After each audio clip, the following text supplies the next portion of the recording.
Durante casi 2000 años, una mujer fue reducida a un estereotipo que la Iglesia construyó deliberadamente. Una mujer cuyo nombre todos conocen, pero cuya verdadera historia casi nadie ha escuchado. María Magdalena no fue quien te dijeron que era. Y lo más perturbador de todo es que la razón por la cual su imagen fue distorsionada revela uno de los encubrimientos más sofisticados de la historia.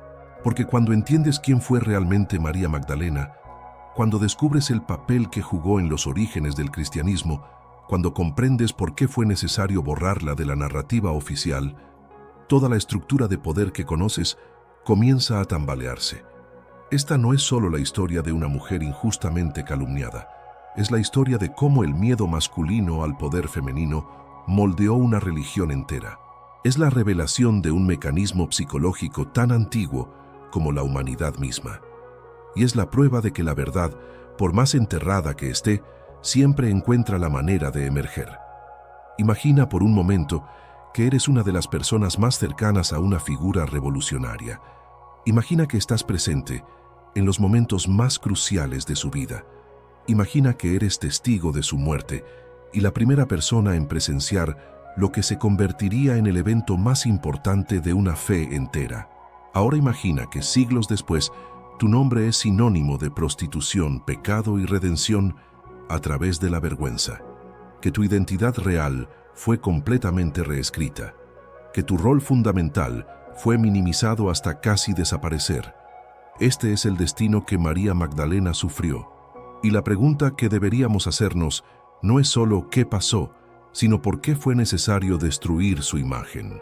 Los evangelios canónicos, aquellos textos que la Iglesia decidió incluir en la Biblia oficial, mencionan a María Magdalena con más frecuencia que a la mayoría de los apóstoles. Esto no es un detalle menor, en una época donde las mujeres raramente eran mencionadas en textos religiosos, donde sus testimonios no tenían validez legal, donde su presencia en la vida pública era limitada. María Magdalena aparece una y otra vez. Está presente en la crucifixión cuando la mayoría de los discípulos masculinos habían huido por miedo. Permanece junto a la cruz mientras otros se escondían. Es la primera testigo de la tumba vacía. Es la primera persona a quien el Cristo resucitado se aparece. Es ella quien recibe la instrucción de llevar la noticia más importante del cristianismo a los demás discípulos. En términos técnicos, es la apóstol de los apóstoles, un título que algunos textos antiguos le otorgaban explícitamente. Pero aquí es donde la historia se vuelve inquietante. A pesar de toda esta evidencia bíblica clara, a pesar de su rol protagónico innegable, María Magdalena fue transformada en algo completamente diferente. Y esta transformación no fue accidental. Fue el resultado de una campaña deliberada que comenzó en el año 591, cuando el Papa Gregorio Magno pronunció un sermón que cambiaría para siempre la percepción de esta mujer. En ese sermón, Gregorio hizo algo extraordinario desde el punto de vista de la manipulación narrativa. Fusionó tres personajes bíblicos diferentes en uno solo. Tomó a María Magdalena, a María de Betania y a una pecadora anónima mencionada en Lucas y declaró que eran la misma persona. No había evidencia para esto. Los textos no lo sugerían, pero con la autoridad papal, esta fusión se convirtió en doctrina aceptada durante más de 1400 años. Desde la psicología, este fenómeno tiene un nombre preciso. Se llama confabulación institucional y es una de las formas más efectivas de control narrativo. La confabulación no es simplemente mentir. Es la creación de memorias o narrativas falsas que llenan vacíos de información. Y cuando una institución poderosa realiza esta confabulación colectivamente, la falsa narrativa se convierte en historia aceptada. La mente humana tiene una necesidad profunda de narrativas coherentes. Cuando hay espacios vacíos en una historia, nuestro cerebro automáticamente intenta llenarlos, incluso si eso significa crear información que no existe. La Iglesia medieval explotó esta característica psicológica magistralmente. Al fusionar estos personajes, crearon una narrativa simple y poderosa. María Magdalena, la prostituta redimida. la pecadora que encontró salvación. Esta historia era mucho más útil para los propósitos institucionales que la verdad incómoda de una mujer que había sido líder, testigo principal y posiblemente la discípula más cercana a Jesús. Piensa en el poder que tiene controlar la narrativa de alguien. Piensa en cómo tu percepción de una persona cambia completamente dependiendo de la historia que escuchas sobre ella. Este es el núcleo de lo que le hicieron a María Magdalena. Pero la pregunta más importante es ¿por qué? ¿Por qué era tan amenazante la verdadera María Magdalena que fue necesario reconstruir completamente su identidad? Para entender esto, necesitamos adentrarnos en los textos que la Iglesia decidió excluir de la Biblia. Los evangelios gnósticos, descubiertos en Nag Hammadi en 1945, revelan una imagen radicalmente diferente de María Magdalena. En el Evangelio de María, uno de estos textos antiguos, ella aparece como una líder espiritual, como alguien que recibió enseñanzas especiales, como una figura que algunos discípulos masculinos claramente resentían. Hay un pasaje particularmente revelador en este Evangelio. Después de que María comparte una visión que tuvo, Pedro reacciona con hostilidad evidente. Pregunta si realmente el Salvador habló con una mujer en privado, sin que ellos lo supieran. Su tono es de incredulidad y resentimiento. Otro discípulo, Leví, debe defenderla diciendo que si el Salvador la hizo digna, ¿quién es Pedro para rechazarla? Este intercambio no es solo una disputa antigua, es la evidencia textual de una lucha de poder que estaba ocurriendo en las primeras comunidades cristianas. Una lucha entre una visión más igualitaria del movimiento de Jesús y otra más jerárquica y patriarcal. Y sabemos qué visión ganó, no porque fuera más verdadera, sino porque tenía más poder institucional detrás. Desde la psicología social, esto ilustra perfectamente lo que se conoce como el efecto de jerarquía de dominancia. Cuando un grupo percibe que su estatus está siendo amenazado, especialmente por miembros de un grupo tradicionalmente subordinado, la reacción es particularmente intensa. Los primeros líderes de la Iglesia eran hombres operando en una cultura profundamente patriarcal. La idea de que una mujer pudiera tener autoridad espiritual equivalente o superior a la de ellos era psicológicamente intolerable. No era solo una cuestión de costumbre, era una amenaza existencial a su identidad como líderes legítimos. Así que María Magdalena tenía que ser neutralizada, su liderazgo tenía que ser borrado, su cercanía especial con Jesús tenía que ser reinterpretada, y la forma más efectiva de hacer esto fue transformarla en una pecadora arrepentida. Porque una pecadora arrepentida, por muy redimida que esté, nunca puede ser una líder legítima. Siempre llevará la marca de su pasado, siempre será un ejemplo de lo que Jesús puede salvar, pero nunca un modelo de autoridad espiritual propia. Esta estrategia psicológica es brutalmente efectiva. Se llama estigmatización narrativa y funciona creando una identidad manchada que nunca puede ser completamente limpiada. Incluso cuando María Magdalena es celebrada en la tradición católica, es celebrada específicamente como la prostituta arrepentida. Su santidad depende de su pecado previo. Es santa porque fue pecadora, no a pesar de ello. Esta es una distinción crucial que revela el mecanismo completo de control. Los hombres pueden ser santos por sus virtudes, por su sabiduría, por su liderazgo. María Magdalena es santa por haber sido salvada de su pecado. Su agencia queda completamente removida de la ecuación. Ella no es admirable por lo que hizo o quién fue. Es admirable porque Jesús la rescató. ¿Ves la diferencia? ¿Ves cómo esta narrativa la despoja completamente de poder propio? Pero hay algo aún más profundo ocurriendo aquí.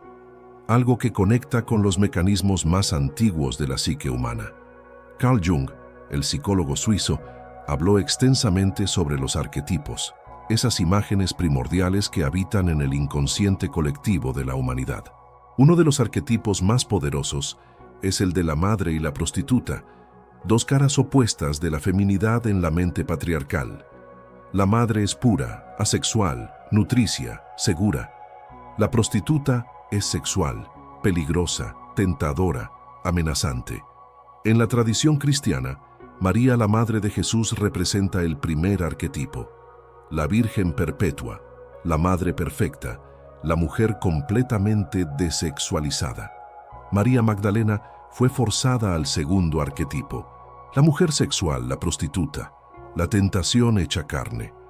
No había espacio en la narrativa oficial para una tercera opción, para una mujer que fuera líder espiritual, que fuera cercana a Jesús, que tuviera autoridad propia, sin ser ni virgen madre, ni prostituta arrepentida. Esta división arquetípica no es solo religiosa, está profundamente arraigada en la psicología patriarcal.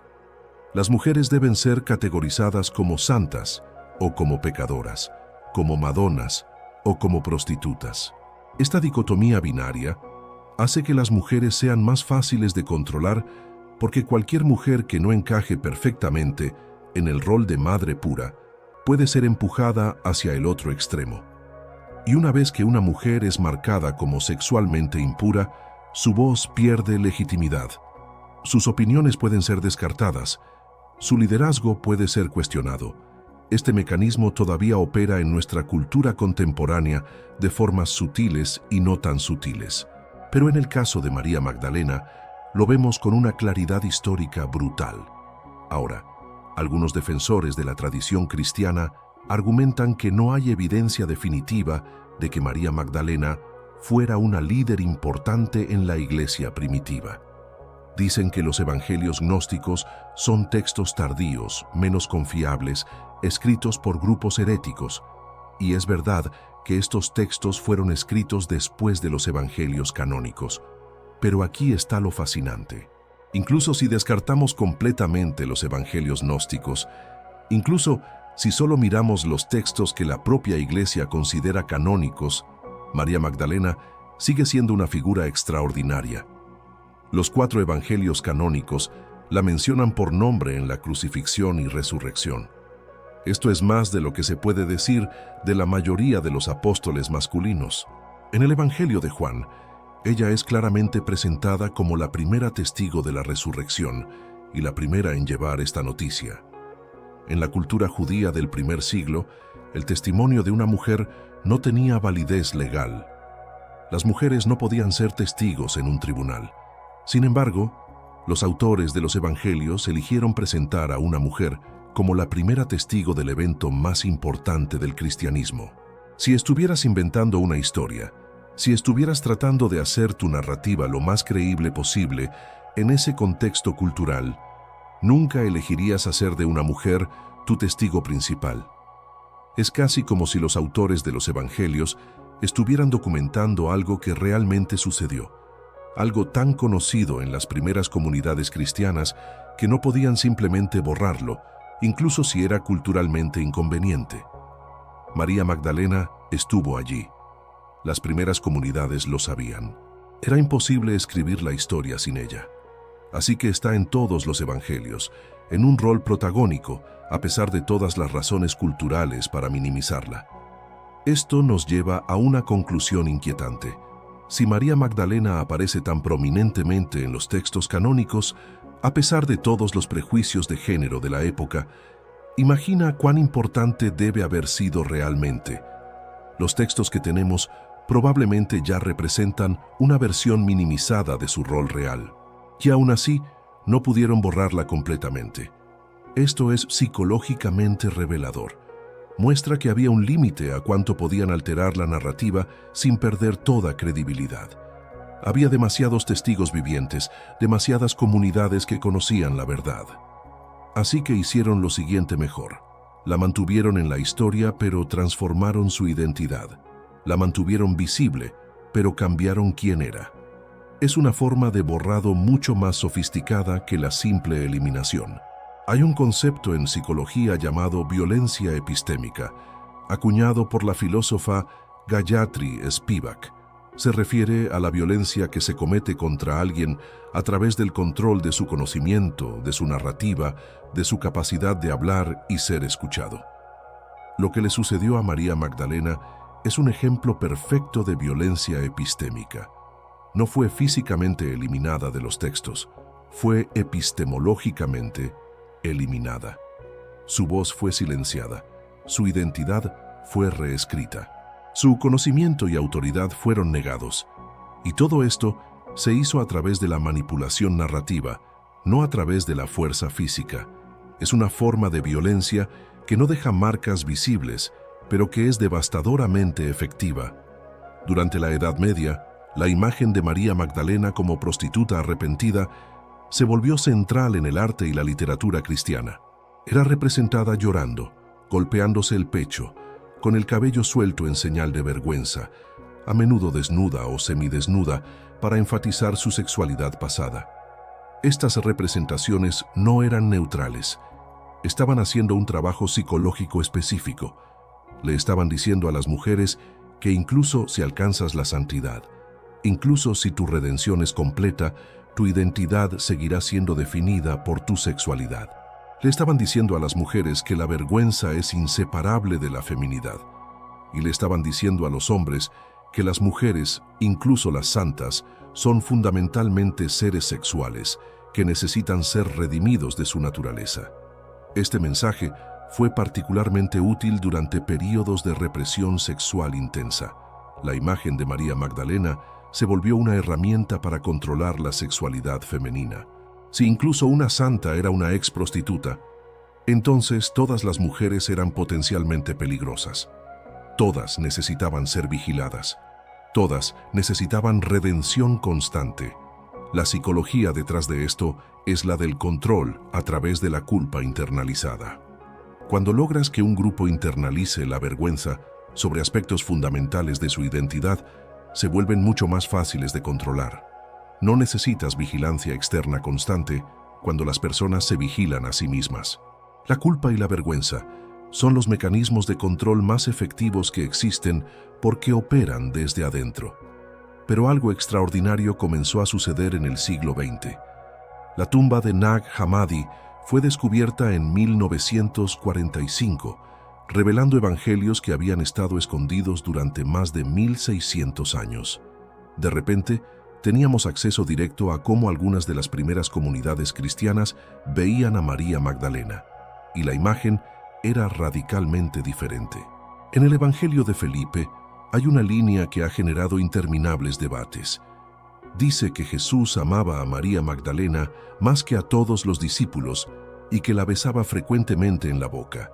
Ahora, los académicos debaten furiosamente sobre si esto debe interpretarse literalmente o metafóricamente, si se refiere a un beso literal o a un acto de transmisión de conocimiento espiritual.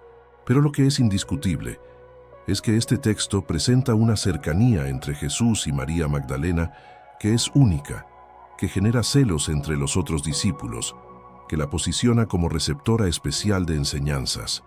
¿Por qué este texto fue excluido de la Biblia oficial? La respuesta estándar es que fue escrito por gnósticos, un grupo que la Iglesia consideraba herético. Pero necesitamos preguntarnos qué hizo que el gnosticismo fuera herético en primer lugar. Una de las características centrales de muchas comunidades gnósticas era una visión más igualitaria de género. Las mujeres podían ser líderes espirituales. El conocimiento divino no estaba mediado exclusivamente por una jerarquía masculina. Esto era inaceptable para la estructura de poder que se estaba consolidando, así que estos textos fueron declarados heréticos, fueron excluidos, fueron escondidos. Y la María Magdalena que emergió en la tradición oficial fue cuidadosamente despojada de cualquier cosa que pudiera sugerir liderazgo, autoridad especial o cercanía única con Jesús, más allá de ser objeto de su redención. En 1969, la Iglesia Católica finalmente admitió que había cometido un error. En una revisión del calendario litúrgico, reconocieron que no había base bíblica para identificar a María Magdalena como prostituta. Era una admisión extraordinaria. Durante casi 1400 años, habían promovido una narrativa falsa. Durante 1400 años, el nombre de esta mujer había sido sinónimo de prostitución, basándose en una fusión de personajes que nunca debió ocurrir. Pero aquí está lo revelador. A pesar de esta admisión oficial, a pesar de que la Iglesia reconoció su error, la imagen popular de María Magdalena apenas ha cambiado. Pregunta a personas promedio quién fue María Magdalena y la mayoría todavía dirá que fue una prostituta. La narrativa falsa se ha arraigado tan profundamente en la conciencia cultural que incluso su corrección oficial no ha podido desalojarla. Esto nos dice algo profundo sobre cómo funcionan las narrativas en la psique colectiva. Una vez que una historia se arraiga lo suficientemente profundo, adquiere una vida propia independiente de los hechos. Se convierte en lo que los psicólogos llaman un esquema cultural, un marco de referencia que las personas usan para interpretar información nueva. Y los esquemas culturales son extraordinariamente resistentes al cambio. Incluso cuando se presenta evidencia contradictoria, la mente humana tiende a asimilar esa evidencia de formas que preservan el esquema existente. Así que María Magdalena sigue siendo la prostituta arrepentida en la imaginación popular, porque esa narrativa ha tenido casi 1400 años para establecerse. Cambiarla requiere más que una corrección oficial. Requiere un cambio fundamental en cómo pensamos sobre género, poder y autoridad espiritual. Entonces, ¿quién fue realmente María Magdalena? Basándonos en la evidencia que tenemos, incluso siendo conservadores y escépticos con los textos gnósticos, podemos decir con confianza varias cosas. Fue una de las seguidoras más cercanas de Jesús. Estuvo presente en momentos cruciales cuando otros habían huido. Fue la primera testiga de la resurrección, el evento fundacional del cristianismo. Fue encargada de llevar esta noticia a los demás discípulos. Su nombre aparece más frecuentemente en los evangelios que el de la mayoría de los apóstoles masculinos. En algunos textos antiguos era explícitamente llamada apóstol, incluso apóstol de los apóstoles. Y a pesar de todo esto, fue sistemáticamente minimizada, redefinida y transformada en algo que servía a propósitos institucionales en lugar de reflejar la verdad histórica. La pregunta que deberíamos hacernos no es solo qué le pasó a María Magdalena, sino qué nos dice su historia sobre los mecanismos de poder que operan en las instituciones religiosas y más allá. Su historia es un caso de estudio en cómo el género, el poder y el control narrativo se entrelazan. Es un ejemplo de cómo las instituciones reescriben la historia para servir a sus intereses. Es una demostración de cómo la violencia epistémica puede ser tan efectiva como la violencia física. Y es una advertencia sobre cómo las narrativas falsas, una vez establecidas, pueden persistir durante milenios. Pero también es una historia de resistencia. Porque a pesar de todos los esfuerzos por borrarla, María Magdalena nunca desapareció completamente. Siempre estuvo allí, en los evangelios, en los textos apócrifos, en la memoria cultural. Su verdad fue enterrada, pero no destruida. Y eventualmente comenzó a emerger de nuevo. Hay algo poderosamente simbólico en el hecho de que los evangelios gnósticos fueron descubiertos en el siglo XX, justo cuando los movimientos por los derechos de las mujeres estaban ganando fuerza. Es casi como si la verdad estuviera esperando el momento correcto para resurgir. Desde una perspectiva psicológica junguiana, podríamos decir que el arquetipo reprimido de la mujer líder espiritual estaba presionando para volver a la conciencia colectiva. Cuando algo es reprimido en el inconsciente, ya sea individual o colectivo, no desaparece, se acumula energía. Y eventualmente, esa energía encuentra una forma de emerger. Los textos de Nag Hammadi fueron ese canal de emergencia. De repente, teníamos evidencia textual de lo que había sido reprimido. Y esa evidencia llegó precisamente cuando la cultura estaba lista para reconsiderar narrativas de género que habían sido incuestionables durante siglos. La historia de María Magdalena también revela algo crucial sobre la naturaleza de la verdad histórica. Tendemos a pensar en la historia como hechos objetivos del pasado, pero la historia es siempre una narrativa construida por aquellos que tienen el poder de escribirla. Los vencedores escriben la historia, como dice el dicho, y en el caso del cristianismo primitivo, los grupos que ganaron el control institucional escribieron su versión de los eventos. Los grupos que perdieron, como los gnósticos, vieron sus textos destruidos, escondidos o declarados heréticos. Pero el hecho de que un texto sea declarado herético no significa que sea falso, solo significa que amenazaba a aquellos en el poder. Y el hecho de que un texto sea canónico no significa que sea completo o totalmente preciso, solo significa que fue útil para los propósitos de aquellos que controlaban el canon. Esta comprensión debería hacernos profundamente escépticos de cualquier narrativa histórica única y monolítica, especialmente cuando esa narrativa beneficia consistentemente a un grupo de poder sobre otros.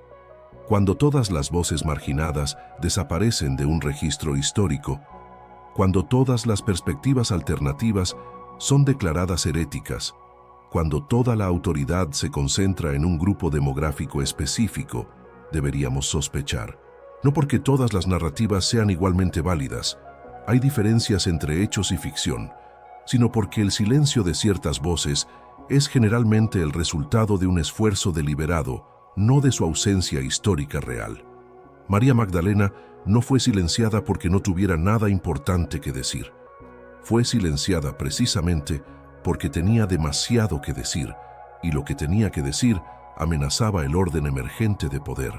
Hay una conexión directa entre la historia de María Magdalena y las luchas contemporáneas por la autoridad de las mujeres en contextos religiosos. En muchas denominaciones cristianas, el debate sobre la ordenación de mujeres continúa siendo intensamente controversial, y uno de los argumentos que frecuentemente se presenta es que no hay precedente bíblico para el liderazgo femenino en la iglesia primitiva, pero esto es circular. No hay precedente visible porque las mujeres líderes fueron sistemáticamente borradas del registro. María Magdalena es el ejemplo más prominente, pero hay otras. Febe es llamada diácono en Romanos. Junia es probablemente una apóstol también en Romanos. Priscila es líder de una iglesia doméstica. Estas mujeres están en el texto canónico, pero han sido minimizadas. Sus títulos han sido traducidos ambiguamente. Su importancia ha sido subestimada.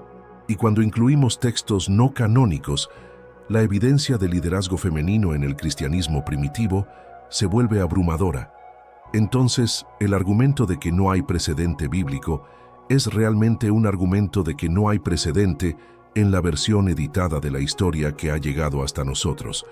Es como si alguien quemara todos los libros de historia que mencionan a mujeres líderes y luego argumentara que las mujeres nunca han sido líderes porque no hay evidencia de ello. La ausencia de evidencia es en sí misma evidencia cuando esa ausencia es el resultado de un borrado sistemático, y lo que la historia de María Magdalena nos muestra es que ese borrado ocurrió. No es especulación. Tenemos la evidencia textual. Tenemos la admisión de la propia Iglesia de que fusionaron personajes sin justificación. Tenemos los evangelios gnósticos que presentan una imagen completamente diferente. El borrado es documentable, pero tal vez lo más importante es lo que la historia de María Magdalena nos enseña sobre nuestro momento presente. Vivimos en una época donde el control narrativo sigue siendo una de las formas más poderosas de control social. Las historias que contamos sobre quién tiene autoridad, quién merece ser escuchado, quién es creíble, estas historias moldean profundamente la estructura de poder de nuestras sociedades. Y al igual que en el caso de María Magdalena, estas narrativas a menudo funcionan a través de la estigmatización. Cuando quieres deslegitimar a alguien, no necesitas probar que está equivocado. Solo necesitas manchar su reputación. Solo necesitas asociar su nombre con algo vergonzoso. Solo necesitas hacer que las personas duden de su carácter antes de que siquiera escuchen sus ideas.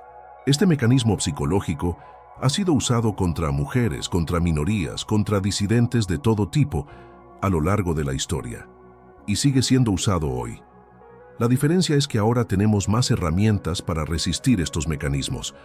Tenemos acceso a múltiples fuentes de información. Tenemos la capacidad de cuestionar narrativas oficiales. Tenemos movimientos sociales que están activamente recuperando historias enterradas y voces silenciadas. La historia de María Magdalena no es solo antigua historia, Es una historia que se está reescribiendo ahora mismo, en tiempo real, a medida que académicos, teólogos feministas y personas ordinarias reexaminan los textos con ojos nuevos. Es una historia que nos desafía a preguntarnos qué otras narrativas hemos aceptado sin cuestionar, qué otras voces han sido silenciadas, qué otras verdades han sido enterradas porque eran inconvenientes para aquellos en el poder. Cuando miramos el arte cristiano de diferentes periodos, podemos ver la evolución de cómo María Magdalena fue representada. En el arte más temprano, a menudo aparece con los otros apóstoles, vestida como ellos, en posiciones de igualdad. Pero a medida que avanzamos en la historia, especialmente después del sermón de Gregorio Magno, su representación cambia dramáticamente. Comienza a aparecer llorando, arrepentida, a menudo con la famosa jarra de alabastro que la mujer pecadora de Lucas usó para ungir los pies de Jesús. Esta jarra se convierte en su símbolo identificatorio, vinculándola permanentemente con esa pecadora anónima. Su ropa se vuelve más reveladora en muchas representaciones, enfatizando su sexualidad pasada. Su cabello, que en culturas judías respetables debía estar cubierto para mujeres casadas, está dramáticamente suelto. Todo en su iconografía grita sexualidad, pecado, vergüenza, redención. La mujer líder ha sido completamente transformada en la pecadora arrepentida. Esta transformación visual es tan poderosa porque las imágenes operan en un nivel diferente de la psique que las palabras. Las imágenes penetran directamente en el inconsciente, se convierten en asociaciones automáticas. Después de siglos de ver a María Magdalena representada de cierta manera, esa imagen se convierte en la verdad emocional, independientemente de lo que digan los textos. Es por eso que incluso después de que la Iglesia corrigió el error, la imagen popular no cambió. Las palabras de una corrección oficial no pueden competir fácilmente con siglos de programación visual. Esto es algo que los especialistas en propaganda y publicidad entienden muy bien. Las imágenes son más poderosas que los argumentos. Las narrativas emocionales son más poderosas que los hechos. Y una vez que una asociación se establece profundamente en la psique colectiva, se vuelve extraordinariamente difícil de cambiar. Entonces, ¿cómo cambiamos narrativas tan profundamente arraigadas? La psicología nos dice que requiere más que simplemente presentar hechos correctivos. Requiere narrativas alternativas igualmente poderosas. Requiere imágenes nuevas que puedan competir con las viejas. Requiere la repetición constante de la nueva historia hasta que se vuelva tan familiar como la vieja. Y requiere que las personas estén dispuestas a cuestionar lo que han creído, lo cual es psicológicamente difícil. Tenemos un sesgo cognitivo llamado aversión a la pérdida que hace que valoremos más lo que ya tenemos que lo que podríamos ganar. En términos de creencias, esto significa que nos aferramos a nuestras creencias existentes incluso cuando se nos presenta evidencia de que podrían estar equivocadas. Admitir que hemos estado equivocados sobre algo importante es psicológicamente costoso. Es más fácil rechazar la nueva información que revisar nuestra comprensión del mundo.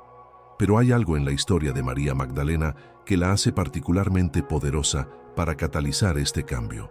Es el hecho de que su verdadera historia es en realidad más interesante, más dramática, más significativa que la falsa narrativa. Una líder espiritual que desafió las normas de género de su época, que estuvo presente en los momentos más cruciales de una revolución religiosa, que fue la primera testigo del evento más importante del cristianismo. Esta es una historia más poderosa que la de una prostituta arrepentida. La narrativa verdadera tiene más potencial épico que la falsa. Esto es importante porque significa que no estamos pidiendo a las personas que acepten una verdad menos interesante. Estamos ofreciendo una historia más rica, más compleja, más fascinante. Estamos ofreciendo un personaje con más agencia, más profundidad, más significado histórico. Desde una perspectiva narrativa, la verdad sobre María Magdalena es más atractiva que la mentira. Solo necesita ser contada con la misma pasión, con la misma convicción, con la misma repetición que la narrativa falsa ha disfrutado durante siglos. Y hay señales de que esto está comenzando a suceder.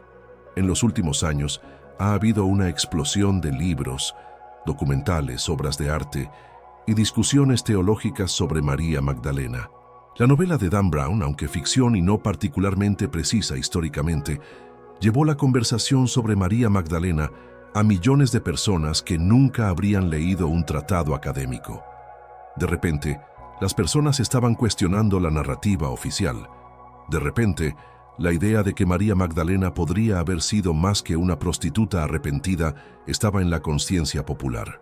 Los académicos pueden criticar la precisión de Brown, y deberían, pero no pueden negar el impacto cultural de poner estas preguntas en el discurso masivo. Rompió el monopolio narrativo. Creó espacio para la duda.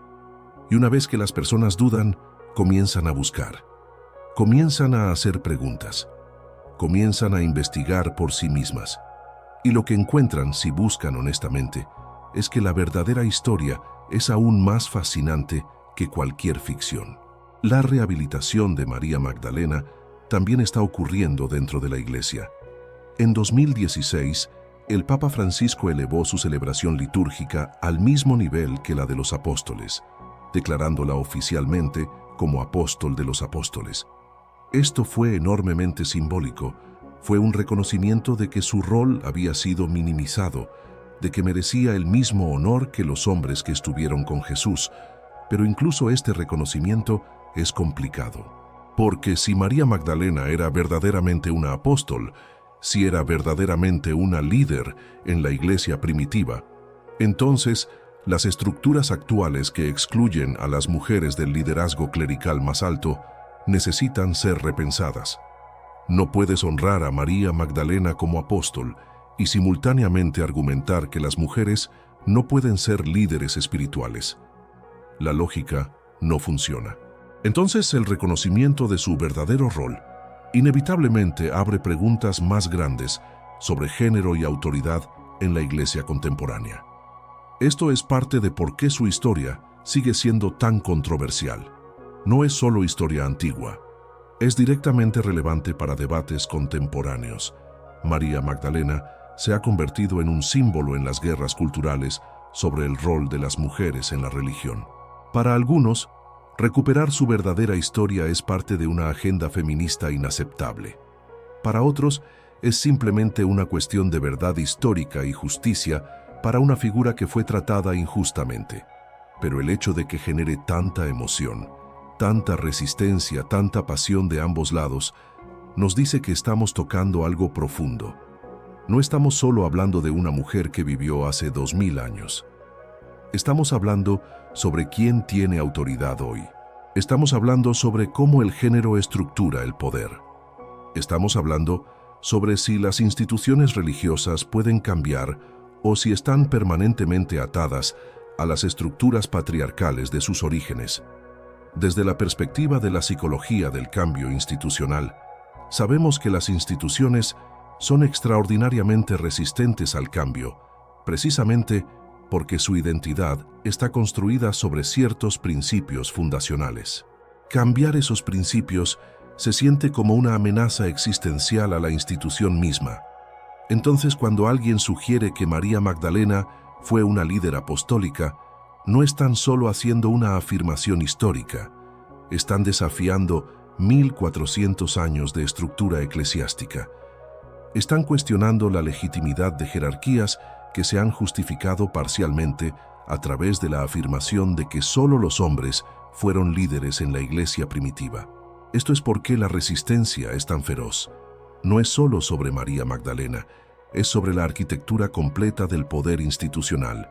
Pero las instituciones cambian, aunque lentamente, y a menudo cambian precisamente cuando figuras históricas previamente marginadas son recuperadas y reinterpretadas.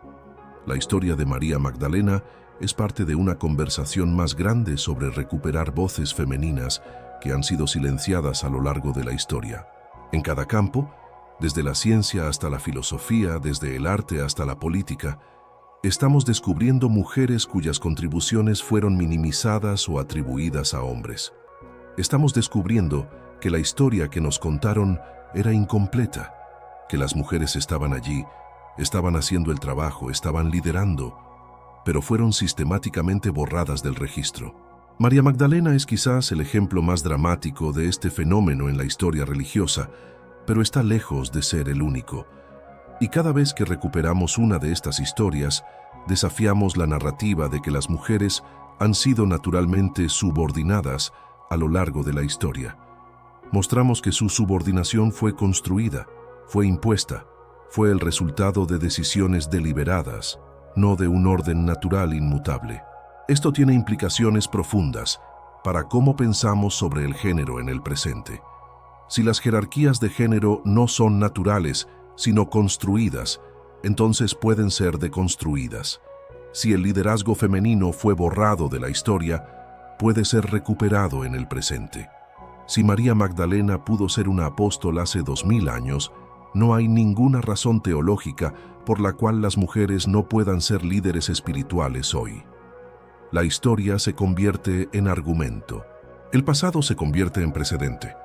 Y una mujer que ha estado muerta durante 2 milenios se convierte en un símbolo de posibilidades contemporáneas. Este es el poder de recuperar narrativas históricas. No es solo sobre hacer justicia al pasado, aunque eso es importante. Es sobre abrir posibilidades para el futuro. Es sobre mostrar que lo que pensábamos que era inevitable era en realidad contingente. Y si fue contingente, puede ser cambiado. La verdadera historia de María Magdalena también nos enseña algo crucial sobre el costo del silencio. Piensa en todo lo que perdimos al silenciar su voz. Piensa en las enseñanzas que podría haber transmitido, en las perspectivas que podría haber ofrecido, en el liderazgo que podría haber modelado. Cuando silencias a alguien, no solo hieres a esa persona, empobreces a toda la comunidad. Pierdes conocimiento, pierdes sabiduría, pierdes perspectivas que no pueden ser replicadas por otros. Este es el costo oculto de la exclusión. No es solo injusto para aquellos que son excluidos, hace que toda la comunidad sea más pobre, más limitada, menos sabia.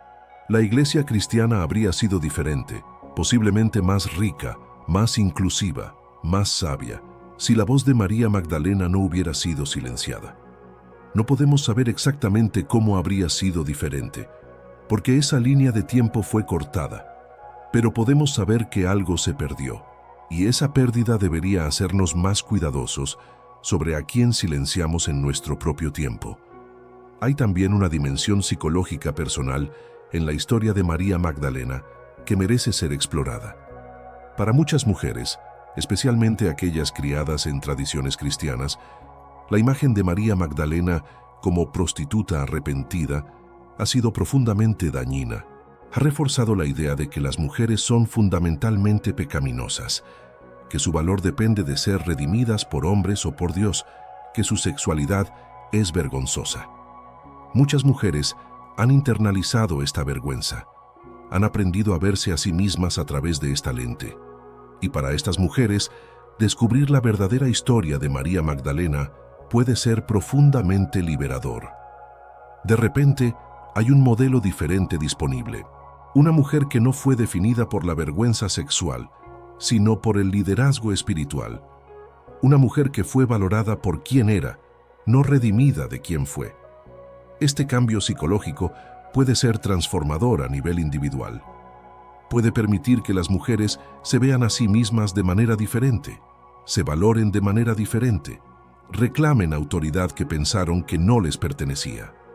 Entonces la rehabilitación de María Magdalena no es solo un ejercicio académico, tiene consecuencias reales para personas reales.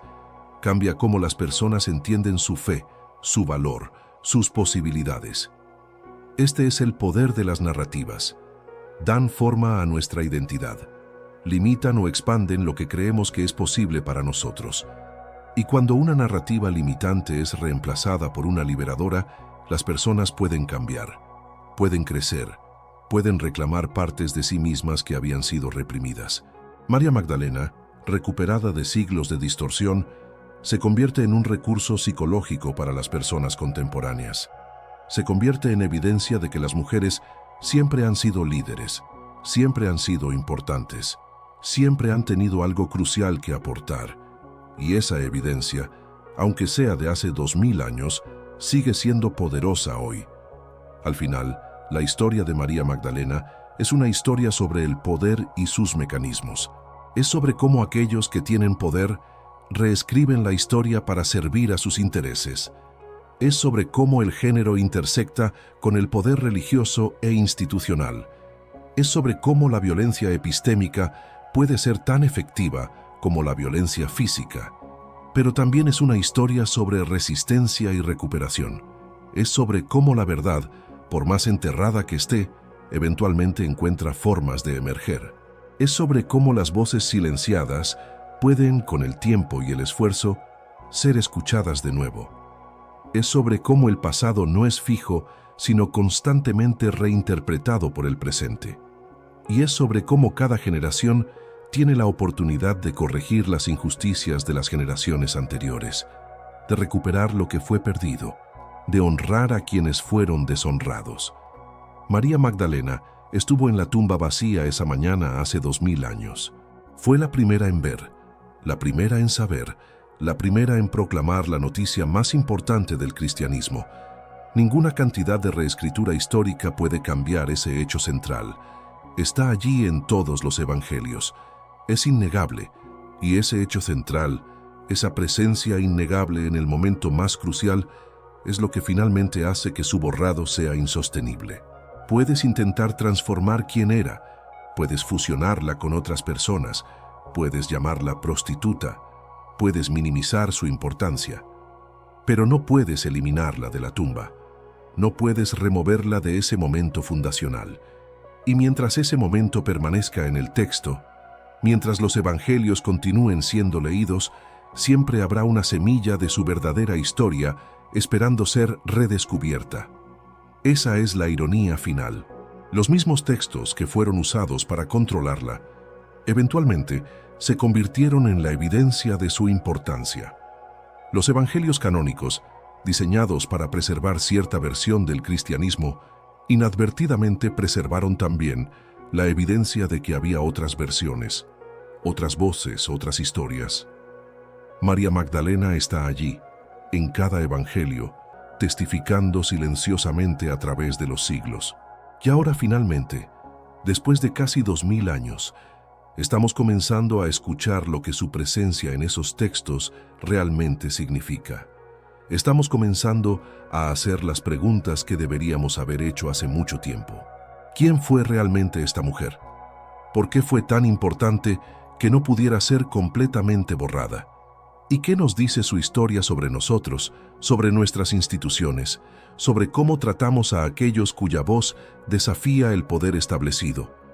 Estas son preguntas que trascienden la religión. Son preguntas sobre la naturaleza humana, sobre las estructuras de poder, sobre la psicología de la dominación y la resistencia. Son preguntas que cada generación debe hacerse de nuevo. ¿A quién estamos silenciando? ¿Qué narrativas estamos aceptando sin cuestionar? ¿Qué voces estamos perdiendo porque no encajan en nuestras estructuras de poder existentes? María Magdalena nos enseña que estas preguntas importan. Nos enseña que el silencio tiene costos. Nos enseña que la verdad, aunque sea enterrada durante siglos, puede resurgir. Nos enseña que la historia no es estática, sino viva, constantemente siendo reinterpretada, constantemente revelando nuevos significados. Nos enseña que vale la pena luchar por la justicia, incluso para aquellos que han estado muertos durante 2 milenios, porque esa lucha es realmente sobre nosotros, sobre quiénes somos, sobre qué tipo de mundo queremos crear. La mujer que estuvo en la tumba vacía esa mañana, la primera testigo de la resurrección, la apóstol de los apóstoles, finalmente está siendo vista de nuevo. Su verdadera historia está emergiendo de siglos de distorsión. Y mientras emerge, nos desafía a reconsiderar todo lo que pensábamos que sabíamos sobre género, poder y fe. María Magdalena fue quien la Iglesia intentó ocultar, pero no pudieron ocultar completamente la verdad, y ahora esa verdad está siendo reclamada, no solo como historia antigua, sino como un recurso para el presente, como evidencia de que las mujeres Siempre han sido líderes, siempre han sido importantes, siempre han tenido algo crucial que decir. La pregunta es si finalmente estamos listos para escuchar.